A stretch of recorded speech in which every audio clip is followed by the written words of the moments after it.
O consórcio que administra o aeroporto de Guarulhos prevê um investimento de 7 bilhões de reais na construção do Terminal 3. O estacionamento será ampliado para 20 mil vagas. O aeroporto vai ganhar 5 hotéis com 300 quartos. A pista será aumentada para receber os maiores aviões do mundo e o pátio contará com 130 posições. Hoje são 54. Boa tarde, estamos aqui no destacamento de Guarulhos, indo em direção ao aeroporto de Cumbica, para conversar com alguns militares e entender um pouco mais das obras de revitalização no local. Boa tarde, pessoal. Meu nome é Emanuel, sou capitão engenheiro militar, sou responsável técnico pelas obras que o Exército toca no aeroporto de Guarulhos. Bem, com relação ao papel do Exército nas obras de construção dentro do país, ele está relacionado fortemente ao aspecto social. Ele, com esse tipo de... Vamos citar o exemplo do Exército Americano.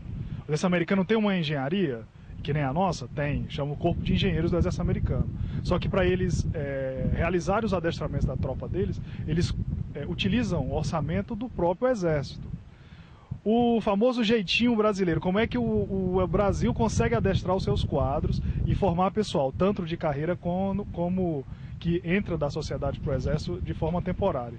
Ele usa esse termo cooperação, né? Como se ele prestasse serviço para outros órgãos. Em função disso, ele consegue adestrar os seus quadros, ou seja, a engenharia de construção faz, em época de paz, a mesma coisa que faz em uma situação de segurança. E com isso, tanto com o pessoal de carreira como o pessoal que é trazido da sociedade para compor os nossos quadros, ele forma tanto na parte de operador de equipamento, como laboratoristas de solos, laboratoristas de asfalto, topógrafos, engenheiros, pessoal como o pessoal que está aqui de comunicação social, que faz parte da nossa equipe de relações públicas. Então todo esse aspecto de ter o Exército como construtor, ele agrega várias outras áreas na sua formação, tanto para o pessoal de carreira como para o pessoal técnico temporário. Marcelo Arantes Guedon, coronel de engenharia, comandante do destacamento Guarulhos. A ampliação do aeroporto internacional de Guarulhos está profundamente associado com os dois eventos importantes que tem a nação para 2014 e 2016, né? Copa do Mundo e Olimpíadas, respectivamente. Então, a ampliação da capacidade do aeroporto vai possibilitar ao Brasil cumprir parcela importante desses compromissos internacionais.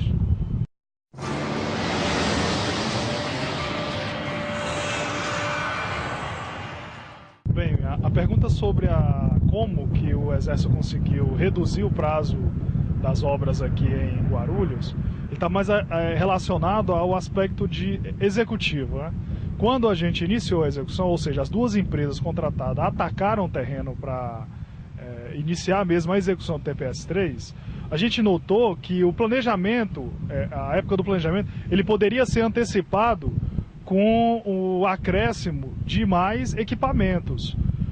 Como na fase antes da licitação houve um planejamento bastante detalhado com relação ao que iria se fazer, quais os riscos envolvidos, os empecilhos que poderiam surgir durante a execução, isso pôde ser materializado e otimizado durante a execução, né, após a licitação. E em função disso, dessas modificações que ocorreram no terreno, é que a gente conseguiu passar o prazo de 28 meses para em torno de 14, 15 meses de execução.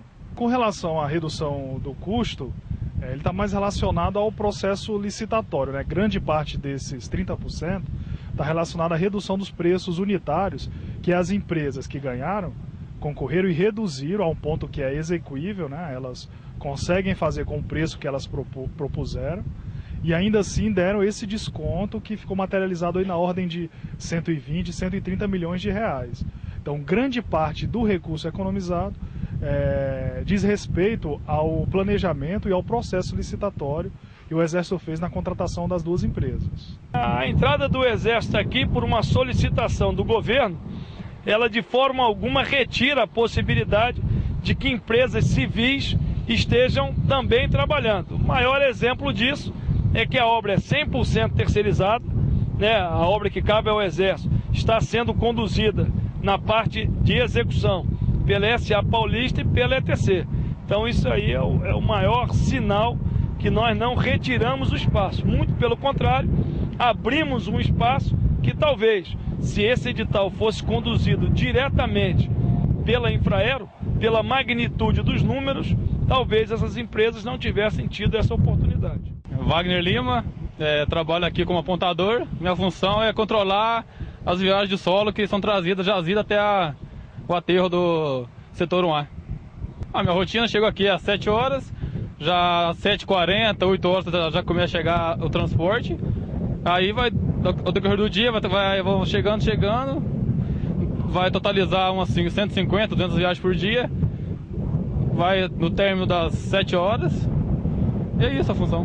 Como experiência adquirindo aqui, qualquer obra que poder ter a chance de participar de novo, a gente vai desempenhar muito melhor que tivemos aqui. Sem sombra de dúvida, o soldado que tem a oportunidade de trabalhar nesta obra ou em outras obras que o Exército Brasileiro desenvolve, ele tem a grande oportunidade de se qualificar profissionalmente.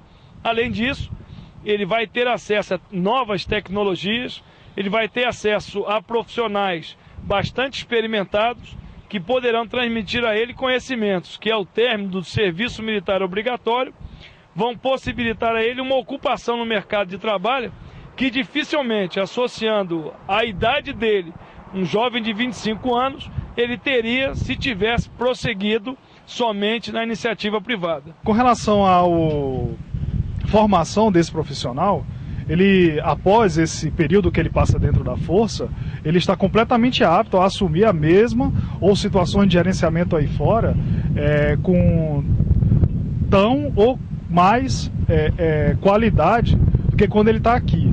Porque o Exército, com essa sua principal objetivo de adestrar, ele acaba pondo mais esses militares em situações que aí fora demoraria muito mais tempo, anos para ele atingir certas funções. Por exemplo, aqui eu chefio uma equipe de 7 engenheiros, 6 engenheiros civis e 1 engenheiro elétrico. As situações em que eles são submetidos de teste e verificação, claro, depois todo o trabalho que eles fazem é passado por alguém mais experiente, para poder ser avaliado se ele está adequado ou não. Eles só teriam a oportunidade de gerenciar uma obra da ordem de 500 milhões de reais, aí fora em uma empresa privada, depois de talvez aí 10, 15 anos de profissão. Então eles estão sim, após o tempo que eles passam no Exército, completamente habilitados e capacitados para fazer essas atividades aí fora. O sistema de obra de cooperação já está presente de norte a sul, leste a oeste do Brasil. Então, ao encerrar essa obra, profissionais que estão aqui vão ser designados para as diversas frentes de serviço, particularmente no norte e no nordeste. Depois de conversarmos com os militares, conseguimos entender um pouco melhor a grandeza dessa obra. Esperamos que vocês tenham entendido a importância do Exército Brasileiro para o desenvolvimento nacional.